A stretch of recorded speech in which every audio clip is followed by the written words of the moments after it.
Samantala, idol, sa ating good news naman po, kakaibang farm experience sa Pusorobio, Pangasinan ating alamin sa good news. Ikwento mo, Idol Ruru Hugotero.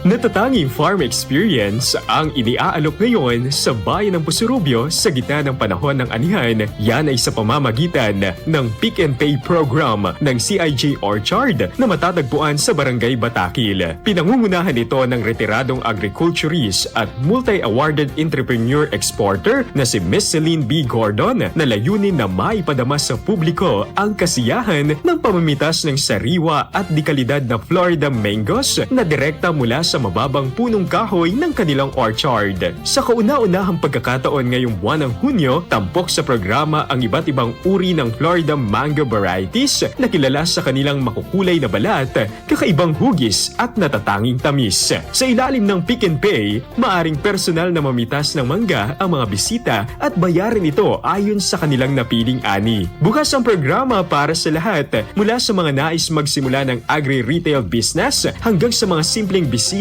na nais lamang tikman at maranasan ang kakaibang lasa ng prutas na ito. Hinihikayat din ang publiko na magtanim at muling yakapin ang kalikasan bilang inspirasyon tungo sa mas masaganang ani at kabuhayan. At yan ang ating good news. Ako si Idol Ruru Hugotero, Tatak IFM. IFM News. IFM News. IFM News.